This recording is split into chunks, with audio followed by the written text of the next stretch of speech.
Nosotros, Francisco Rodríguez de Chile, socio y director de Lombia Capital. Bienvenido, buenos días. ¿Qué tal, José? Buenos días. Con el foco puesto sobre todo en medianas, pequeñas y medianas compañías que ahora mismo han centrado, viendo a ver de qué manera puede haber una rotación, ¿no?, hacia ellas y viendo cómo pueden cerrar ese gap, ¿no?, que han tenido las 7 magníficas y que una parte del mercado dice, ¿cuándo es el momento, no? Sí. Es el momento.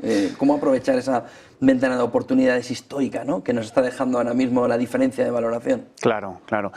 Lo que está claro, José, es que el ciclo ha cambiado y efectivamente estamos ante un ciclo de bajadas de tipos de interés porque venimos de 2 años en donde las pequeñas y medianas compañías, no solamente europeas, a nivel global han sufrido mucho por la alta sensibilidad que tienen justamente a los tipos de interés, porque su ciclo económico no ha sido malo. De hecho, si tú te centras en la calidad, estas compañías en algunos nichos de mercado que luego comentaremos lo han hecho espectacularmente bien en términos de resultados empresariales, ¿no? Pero es verdad que la alta sensibilidad a los tipos de interés lo que ha hecho es que las valoraciones hayan llegado a los suelos donde estamos hoy, ¿no? Entonces, hay algunos factores relacionados con valoración, con precio, que es lo que determina un poco la ventana de oportunidad histórica de la que comentas, pero hay algunos otros factores estructurales, ¿no? Y estos factores estructurales los venimos diciendo desde hace muchos años, en el caso de nosotros de Lombia Capital, y hoy en día, digamos, tienen una importancia muy relevante en este sentido para el inversor de medio a largo plazo. Son compañías que al final representan una gran parte del mercado, lo que pasa es que su capitalización es mucho menor, entonces el 80% de las compañías cotizadas son pequeñas y medianas, lo que pasa es que representan el 40 al 45% del market cap de mercado. Hay compañías en el segmento de pequeñas y medianas capitalizaciones, tienes múltiples modelos de negocio, ¿no? Y es una de las cosas que comentamos. Puedes invertir desde segmentos, desde nichos de mercado muy específicos, sobre todo de alto crecimiento, en donde grandes compañías pues quizás no llegan, ¿no? Y luego es verdad que son compañías mucho menos seguidas, ¿no? Entonces, en momentos de distorsión de mercado, como los que vemos hoy en cuanto a su capacidad por generar crecimientos de BPA y su cotización, que luego vamos a ver un gráfico muy interesante, pues se han quedado un poco rezagadas, ¿no? Porque son compañías... Es una oportunidad histórica al final. Efectivamente, históricamente porque lo que vemos... caminar hacia esa valoración, ¿no? Claro. Claro, históricamente el crecimiento del BPA y la cotización de la acción siempre han tenido una correlación, no 1, pero un 0,98 en nuestro caso. Y hoy en día vemos como esa valoración ha quedado bastante distorsionada. De todas maneras, aquí vemos que históricamente la línea de las pequeñas compañías, la línea roja, representa ese comportamiento histórico en donde hemos, digamos, batido de forma muy consistente a compañías de grande capitalización. Con un poco más de volatilidad, sí, eso es cierto, pero el binomio rentabilidad-riesgo que ofrecen este tipo de compañías, siempre centrándonos en calidad, la verdad que merece la pena en ese horizonte temporal de medio-largo plazo, ¿no? ¿Qué segmentos pensáis que son más interesantes para invertir en pequeñas y medianas compañías? Bueno, aquí nosotros llevamos muchos años invirtiendo en segmentos donde Europa juega un rol de liderazgo global. Es verdad que me centro en Europa porque es donde tenemos más track record, pero a nivel global también, digamos, esto aplica de forma muy parecida. Hay segmentos, por ejemplo, en donde Europa tiene un know-how histórico en tecnología médica, por ejemplo.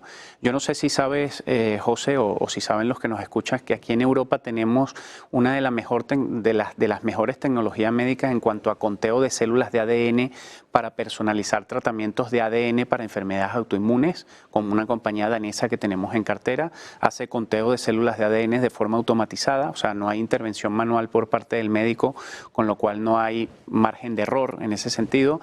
Tenemos compañías en el segmento de oftalmología, por ejemplo, las mejores. Muchos hospitales públicos y privados en Estados Unidos cuentan con tecnología europea para hacer intervenciones de glaucoma ocular, por ejemplo, ¿no? O de cataratas, operaciones de cataratas a través de láser refractivos que en 10 segundos dejas de utilizar lentillas. Bueno, te doy ejemplos de forma muy rápida para hacerlo. Sí, pero son necesarios. Sí, efectivamente, y son negocios B2B, ¿no? No son negocios relacionados con gran consumo, que al final eso lo que hace es de correlacionarte del ciclo económico. O sea, tú dependes de grandes tendencias que nuestra sociedad está aprovechando y que seguirá aprovechando, y no necesariamente de un consumo mucho más ligado a un ciclo boyante económico, ¿no? Eso no. Entonces, hablamos de tecnología médica, pero también hablamos de innovación digital. Innovación digital es desarrollo de software. En Europa tenemos desarrollo de software fantástico, sobre todo para sistemas de back office, para pymes, por ejemplo. Aquí hay compañías estupendas. Tenemos semiconductores, son segmentos que en Europa creo que tenemos un know-how único en el mundo. También pongo algunos ejemplos.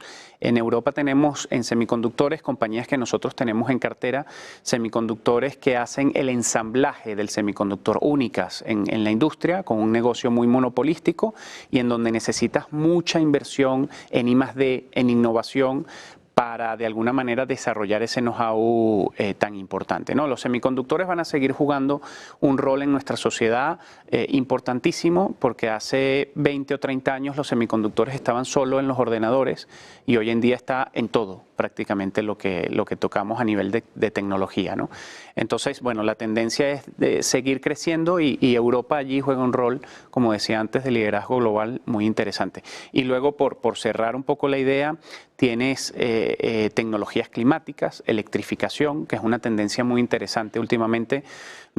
Por poner un ejemplo muy concreto y no extenderme demasiado, los centros de datos, tanto en Estados Unidos, en Asia como en Europa, históricamente han estado bajo agua para, digamos, para lograr temperaturas y condiciones climáticas mucho más óptimas, ¿no? Porque generan mucho calor. Ahora lo que está pasando es que esos centros de datos están electrificando sus espacios para lograr una climatización por aire mucho más óptima y dejar de utilizar tantos recursos de agua para, digamos, llevar las temperaturas mucho más bajas a los centros de datos, ¿no? Eso es un fenómeno que estamos viendo ya, es una tendencia que estamos viendo ya, y Europa allí tiene 2 o 3 compañías que nosotros tenemos en cartera que están jugando un rol de liderazgo en este segmento, por ejemplo, ¿no? ¿Qué ofrece Lombia Capital como característica diferencial? Bueno, nosotros, yo creo que por quedarme con una, José, nosotros tenemos una filosofía y un estilo de gestión basado en la claridad de ideas. Nosotros sabemos exactamente el tipo de compañía en el que queremos invertir, como te decía antes, ¿no? En Europa hay más de 5.000 compañías cotizadas y en el mundo, de pequeña y mediana capitalización me refiero, y en el mundo pues te puedes imaginar cuántas hay, ¿no? Entonces nosotros lo que no somos es oportunistas y no especulamos, ¿no? Sabemos exactamente el tipo de compañía que queremos, de alto crecimiento, calidad traducido como generación de altos márgenes sobre EBITDA, generación de altos crecimientos, porcentaje de crecimiento de BPAs y sobre todo un alto,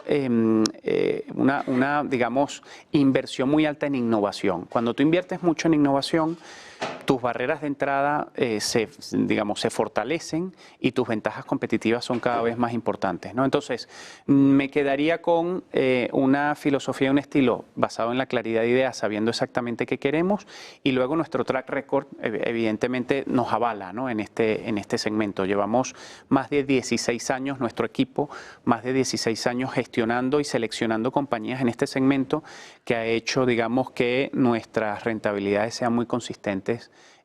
Para ese inversor, repito, porque esto es importante decirlo, para ese inversor que tenga la paciencia para ser un inversor de medio y de largo plazo, ¿no?